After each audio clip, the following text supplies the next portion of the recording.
지난 이낙연과의 경선에서 도출됐던 이상현상 수도권에서의 그리고 77만 유령당원설까지도 짚어봐야 되는 거 아니냐. 전당대회로 좀 넘어갈게요. 저희 지금 썸네일 보고 걱정돼서 들어오신 분들 많을 텐데 그래도 이 메가 프로젝트 워낙 중요해서 저희가 톱으로 저희가 좀 다뤄봤습니다. 지금 전대와 관련돼서는 지금 이런 상황입니다. 뉴스원. 여 전준위 오늘 2차 회의 최대 쟁점은 1인 1표제 보완 룰 세팅. 네, 전준위에서 1인 1표제 요 보완을 위한 아직 협의가 진행 중이라고 하는데 1인 1표제 오늘 좀 저희가 중점적으로 다뤄보려고 합니다. 왜냐하면 뉴탐사 여러분들 상당히 중요한 시뮬레이션을 돌렸는데 이대로 가면 질 수 있다라고 하는 위기의식이 제기가 돼가지고 그거 좀 저희가 짚어드릴 건데 1인 1표제 외에도 오늘 전준위 2차 회의에서 되게 재밌는 지금 이슈가 나왔어요. 뭐냐면 전대 일정인데 지금 컨펌은 아니 확정이 됐다고 발표가 됐네요. 네. 어떻게 되냐면 이렇게 8월 1일 충남, 충북, 대전, 세종을 시작으로 잠깐만 시작을 왜 여기서 충남에서 시작하지? 그리고 2일 울산, 부산, 경남, 네 8일 제주, 인천, 9일 강원, 대구, 경북, 15일 전북, 전남, 광주, 16일 경기, 서울 순으로 순회. 보통 제주도부터 해서 쭉 올라오지 않았나요? 네. 이전 선거에서는 그런 경우가 좀 더 많았고요. 네. 근데 그게 뭐 반드시 규칙이 그렇게 되어 있는 건 아니고요. 그러니까 2025년 전당대회 때 정청래 대표가 당선될 때도 충청권부터 먼저 갔어요. 충청 그다음에 영남으로 갔는데 당시에는 갑자기 수해가 발생했잖아요. 그래서 그것도 사실은 경선을 제대로 치르지는 못했어요. 지금 온라인 투표로 가거나 뭐 일정과 했고. 관련해서 계속 지금 잡음이 흘러나오고 있습니다. 광주 일보인데요. 민주 전당대회 지역 경선에 호남 8.15 연휴에 배치 여파 주목. 왜 8일 연휴가 되면 어떻게 돼? 전대 판세가를 30% 호남 표심 연휴 첫날 투표율 어쩌나. 경선 일정도 다른 지역에 뒤로 밀려 일부 당권 주자 반발. 자, 그런가 하면은 충청권에서부터 시작하면 충청이 특정 후보, 정청래 후보에게 유리할 것이다라고 하는 지적 때문에 지금 뭐 전당대회 일정 룰 미팅 자체가 지금 이렇게 편파적이지 않느냐 이런 지적이 제기가 되고 있네요. 일단 현재로서는 거의 확정적이라고 하는데 조세일보에 따라서도 여 전준위 정 고향에서 전대 시작 끝 지적에 현재로선 결정된 대로. 네. 자, 이거 뭐 특별히 문제 없을 거라고 지금 보시는 겁니까? 아니 그러니까 뭐 의도가 문제 제기하시는 분들은 많이 계신데. 그러니까 의심을 하는 시선으로 바라보면 음. 하필이면 다 충청이야. 왜 음. 전대 끝나는 것도 대전이야. 뭐 이렇게 생각하실 수는 있을 것 같은데요. 그러니까 이게 예를 들어서 한 번도 없었던 일이라고 하면 이번 전대는 이런 의도가 있을 거야라고 하는 통상 의심이 보통 커질 수 제주도에서 있는데 올라오는 걸로 저도 기억을 하고 있는데. 그러니까 뭐 경우의 수로 보면 그러니까 강원, 제주, 영남 이런 쪽에서 먼저 시작해가지고 이렇게 분위기를 좀 고양시켜 나가는 거 아니겠습니까? 수도권 이렇게 네. 해가지고 끝나는 게 그러니까 보편적인 어떤 패턴이에요. 음. 근데 저도 과거 어떻게 됐는지를 찾아봤는데 그러셨어요? 예, 찾아봤는데 뭐 예를 들면 이재명 대통령이 네. 당대표 연임할 때 네. 그러니까 2022년 전당대회 때 그때 경우를 보면 그때도 호남이 뒤쪽에 가 있었어요. 제일 먼저 가 있지는 않았고요. 그러니까 전대의 어떤 지역을 결정하는 건 뭐 여러 정치적 고려가 있을 수 있겠지만 흥행이라고 하는 요소 그리고 그 전대에서 이번에는 뭘 노리느냐, 뭘 목표로 삼느냐. 뭐 예를 들면 우리가 중원 쪽에 여론을 좀 더 만들어 보겠다고 하면 그럼 충청권에서부터 먼저 시작할 수 있잖아요. 뭐 그런 거라든가. 그러니까 그 전준위에서 결정할 때 어떤 걸 중점에 두고 결정하느냐에 따라서 지역 순서는 좀 바뀔 수는 있다.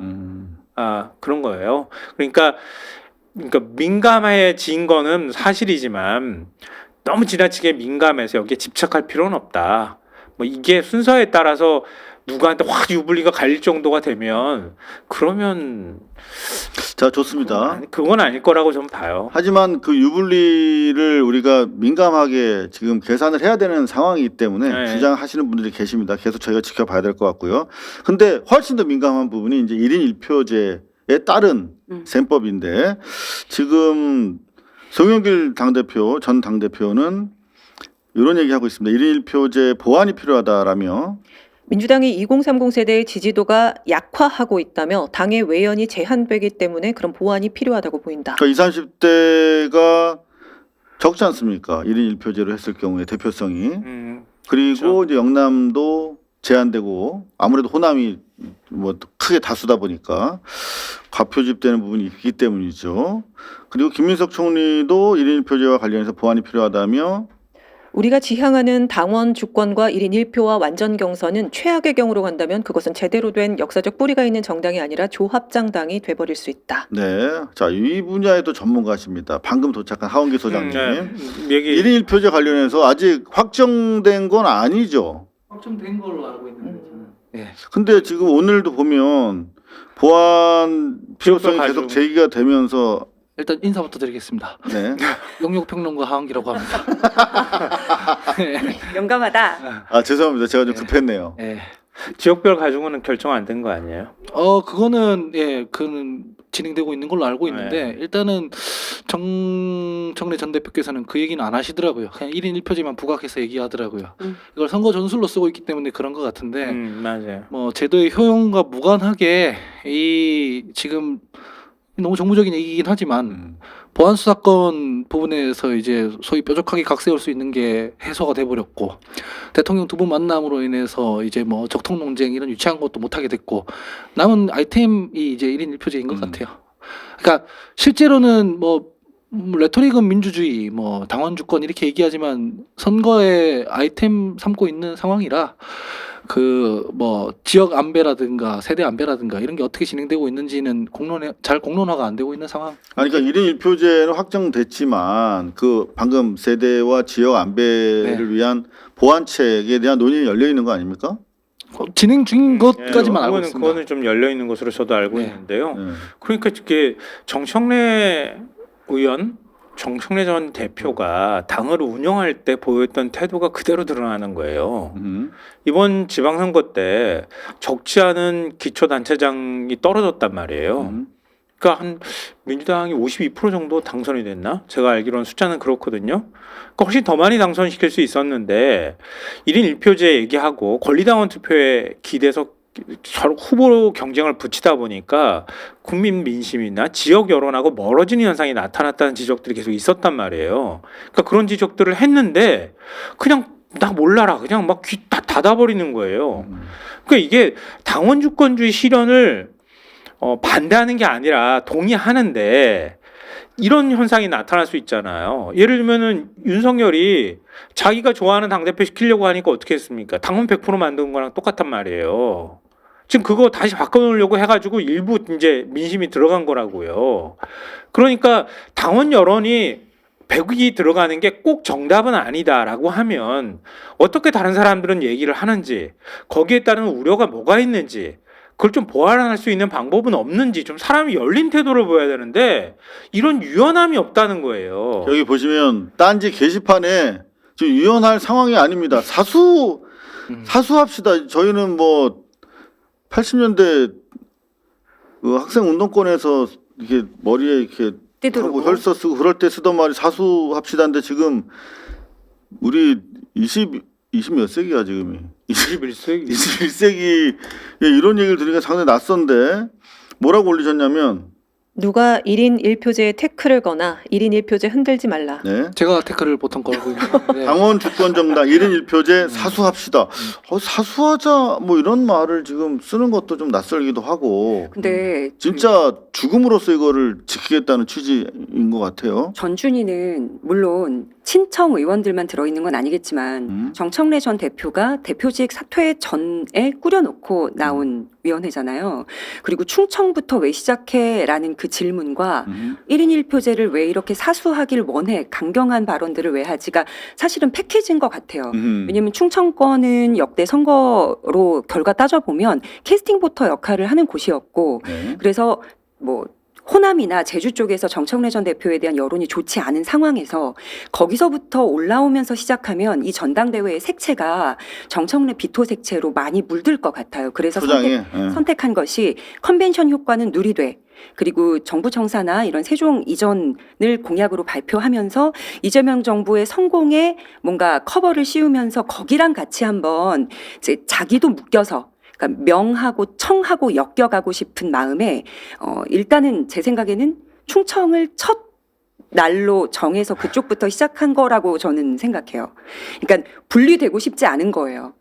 이재명 정부와 정청래 후보 사이에 멀어지고 싶지 않은. 그래서 중도 표심이 여기서 어떻게 나오는지 지금 이쪽 결과가 어떤지 먼저 보고 이 전대의 색깔을 비토론 말고 조금 더 이제 정부가 잘한다 이재명의 지지율과 내 지지율을 함께 끌고 가고 싶은 그 마음에서 이렇게 지정되지 않았나라는 목소리들이 있다. 여기도 들어주셨으면 좋겠습니다. 네. 자, 1인 1표제 아직 마무리가 안 됐다고 하니까 지역과 세대 좀 배려가 될 여지가 있다 이렇게 봐도 되겠습니다. 왜냐하면 권리당원 가중치 부여한다는 것까지는 알고 있습니다. 1월 가중치 부여를 위한 장치가 있다라고 분명히 최민희 정청래 의원이 얘기를 했어요. 그러니까 뭐 예를 들면 영남하고 강원 예. 이런 지역 같은 경우에는 특별히 좀 배려를 해야 되는 거 아니냐, 네. 가중치를 둬야 되는 거 아니냐 이런 얘기는 지속적으로 나왔고요. 그거 가중치 제대로 안 주려고 하면 그게 오히려 이상한 거예요. 근데 지금 시간이 없잖아요. 8월 17일까지. 이게 언제까지 룰미팅이 세팅이 완료돼야 되죠? 저는 1월달에 이미 이게 뭐 당원 개정이 됐다고 알고 있는데 1월달에 제가 알기로는 확인 한번 해봐야 될 것 같습니다. 오케이. 여하튼 이 부분에 대해서 저희가 좀 신경을 각별하게 써야 될 것 같고 예고되었던 것처럼 뉴탐사가 기사를 하나 냈는데 이런 내용이에요. 정청래 연임 매직 넘버 권리당원 53만 표. 53만 표가 있으면 권리당원으로부터 확보하면 당선될 수 있다라고 지금 가설을 세운 겁니다. 이게 좀 기사가 상당히 긴데 일단 뉴탐사 가설 하에 시뮬레이션을 돌린 거기 때문에 결과는 전혀 다를 수 있는데 이제 우려가 제기된 거예요. 어떤 내용이냐면 지금 눈을 크게 동그랗게 뜨고 지금 반론을 준비하고 계신데 일단 한번 봅시다. 일단 경선 룰별로 정청래 예상 최종 득표율을 쭉 뽑아봤는데 여기에 이제 전제 가정이 있어요. 뭐냐면 정청래 당원 득표율이 지난 전대 수준일 거라고 가정을 해보자는 거예요. 이 가정 자체가 이제 되게 허술하죠. 과연 그럴까? 이제 고개를 갸우뚱할 수 있겠습니다. 어찌됐든 간에 한번 돌려보자는 거예요. 그래서 당시 66%를 적용을 한다고 한다면 7대3으로 지금 확정이 됐다니까 5대5, 6대4, 5대5로 했을 경우는 지난번 수준으로 얻어도 지는데 7대3으로 했을 경우에 여론 30% 중에서 뭐 김민석이든 송영길이든 그쪽으로 한 20% 간다고 20 정도 간다고 하고 33% 정도 확보해서 여론이 10이 나오더라도 당원에서 70이 66% 계산하면 46% 나온다는 거예요. 그래서 최종 50%가 넘는 56%로 승리할 수 있는 룰이다라는 겁니다. 이 가정 자체가 뭐 저는 뭐 동의하시기 어렵겠습니다만 현재 7대3으로 했을 경우에 위험할 수 있다. 더구나 이제 이 위험성에는 이제 뉴탐사 입장에서는 지난 이낙연과의 경선에서 도출됐던 이상현상 수도권에서의 신천지 의심설까지 제기를 함께 하고 있습니다. 그리고 77만 유령당원설까지도 우리가 잊지 않고 짚어봐야 되는 거 아니냐가 포함된 내용입니다. 자, 좀 충격적인 시뮬레이션인데 어떻게 보시는지 먼저 가장 말씀 많이 하실 것 같은데 하원기 소장. 그렇게 크게 드릴 말씀이 없는 게 다음 선거 나가서 51% 이기면 우리가 이긴다라는 그런 유형의 이야기를 도표를 그려가지고 그럴듯하게 얘기해 놓은 거잖아요. 사실 이거 지난번 전대 그 데이터랑 룰이랑 이런 거 넣고 클로드에 넣고 돌리면 이렇게 다 뽑아줘요. 이런 식으로 몇 개의 가정을 뽑아주거든요. 근데 여기에는 이제 사람들 마음의 흐름이라는 게 다 거세되어 있는 상태인 거죠. 이렇게 돼 있는데 지난번과 당원들의 마음이 같지가 않고 상황도 다르고 후보도 다르고 유시민 작가께서 등판했을 때랑 안 했을 때랑 또 사람들 마음이 다르고 대통령께서 뭐 말씀하실 때랑 안 하셨을 때랑 느낌이 다르고 지난번 전당대회에선 이번에는 개입을 안 하지만 지난번엔 개입했었는데 조용히 박찬대 의원님 도와드렸거든요. 이렇게 될 것 같아서 그때는 제가 체감하기로는 그 각종 방송이나 미디어에 나가는 패널들이 다 미온적으로 반응했어요. 뭐 누가 이기든 간에 뭐 잘 상관없다. 하겠지. 어차피 대통령 잘 돕겠지. 이런 그때는 둘 다 친명이라는데 큰 의심이 없었지. 다만 이제 박찬대 의원이 좀 더 좀 어떤 그 보완적 보조적인 역할을 잘해줄 거라는 정도의 기대는 있었죠. 예, 근데 저는 그 기대는 나이브하다 생각해서 그냥 그 캠프에 들어가서 도와드렸어요. 수박 뭐 이런 거 소리 듣는 입장이니까 패 끼칠까봐 조용히 도와드렸는데 이렇게 될 것 같아서 도와드린 거거든요. 그렇죠. 근데 지금은 이렇게 된 상황이고 이렇게 된 거를 지금 여러 사람들이 봤잖아요. 그 지난번이랑 캠페인의 양상이 좀 많이 달라졌기 때문에 이렇게 숫자만 뽑은 걸로 예단하기는 되게 어려워 보인다 이렇게 생각이 그리고 들어요. 이제 시뮬레이션의 의미는요. 네. 그 대의원 가중치가 있었을 때잖아요. 네. 대의원 가중치를 제거한 상태에서 그래서 지난번 선거 결과를 역으로 대입해 보니 이렇게 나오더라. 이렇게 하는 건데 네. 말씀하셨던 것처럼 결론을 이미 승리하는 걸 결론을 내려놓고 난 다음에 역으로 지금 꿰맞추니까 결국은 정청래 전 대표가 승리하는 걸로 결론이 나올 수밖에 없는 거잖아요. 논리상으로. 예, 조금 더 별로 의미 없는 말씀을 드리면 제가 지방선거 때 경남 대구는 제가 선거를 하고 있으니까 이긴다 했지만 다른 지역들은 좀 냉정하게 말씀을 드렸었는데요. 지방선거 당일 전에 그 김용민 TV 나가서 지금 아예 썸네일에 남아 있는데 아직도 서울이랑 부산 북가 위험하다고 했었어요. 위험하다고 한 게 질 가능성이 높다는 얘기인데 선거 전에 그런 얘기 하면 그렇죠. 부적절하니까 위험하니 정신 차리라고 한 거거든요. 근데 숫자 지표 이런 거 따졌을 때는 전부 다 뭐 서울은 안 넘어간다라고 했어요. 근데 그거는 사람들의 마음의 흐름을 안 보고 그냥 숫자 여론조사만 따라간 거였거든요. 이것도 마찬가지인 게 지금 사람들이 오늘 특히 어저께 정청래 대표께서 전북 가서 한 그런 얘기들은 치명적으로 저는 본단 말이에요. 이런 것들이 마음의 흐름들을 다 반영해 보면 이 숫자처럼은 나오기가 힘든 거 아닌가 근데 생각합니다. 그 뭐 이런 그 사실 가설 자체가 문제가 있죠. 그러니까 지난번 같은 경우는 더더구나 이제 정청래 전 대표에 대해서 친명에 대한 큰 불신이 없었고 네. 그리고 또 대통령도 뭐 우리가 보도는 하지 않고 있지만 네. 사실은 특별히 박찬대 의원을 돕지 않았어요. 이 정도는 말씀을 우리가 드릴 수가 있을 네. 것 같고, 근데 이번에는 명백하게 누가 봐도 지금 김인석 총리를 상황이 많이 달라요. 특급 칭찬을 하고 그럼요. 있기 때문에 누가 봐도 상황은 다른데 그럼에도 불구하고 제가 이 뉴탐사의 시뮬레이션 가져온 이유는 이 결국은 투표율이 이번에 얼마나 될 것인가라고 하는 측면에서 53만 표만 움직이면은 당선이 되더라 보니까. 그런데 이번에 얼마가 될지 모르겠으나 53만 표 중에서 제 생각에 한 20에서 30만 표는 뉴스공장을 통해서 움직이더라. 지난번에도 보니까 당원 개정할 때도 보니까 그러면은 2, 30만의 아주 그 액티브한 활동력이 큰 뉴스공장 배경의 권리당원 플러스 정체불명의 지난번 이낙연 때 움직였던 선수들 그리고 확인은 뭐 조성래 사무총장은 77만 유령당원 실체 없다라고 하지만 작년 이후에 대거 들어온 것으로 지금 여기저기서 추정되는 새로운 당원들 이런 것들을 고려했을 때 53만 정도가 움직일 수도 있지 않겠는가 하는 우려를 제기하는 것이거든요. 이 부분에 대해서 어떻게 보세요? 아니 우려하실 수 있죠. 우려하실 수 있어요. 왜냐하면은 우리가 지방선거 투표율이 한 60에 걸치지 않을까 이렇게 예상 많이 했었잖아요. 저도 한 60에 걸쳐 있지 않을까 이렇게 생각을 했는데 투표율이 3% 포인트 올라가니까 확 분위기가 달라지잖아요. 이게 모르는 거예요, 사실은. 이게 어떤 조직세까지 제가 말씀드리긴 좀 그럴 수 있지만 네. 이전의 경험이 우리가 한번 있었기 때문에 뭔가 불안한 생각들은 아마 있을 수 있다고 보고요. 그리고 말씀하셨듯이 이번에는 투표율이 올라갈 가능성이 좀 있거든요. 그러니까 뭐 어느 쪽이라도 지지하는 쪽 후보도 일단 그 뭐 거물급이라고 해야 되나요?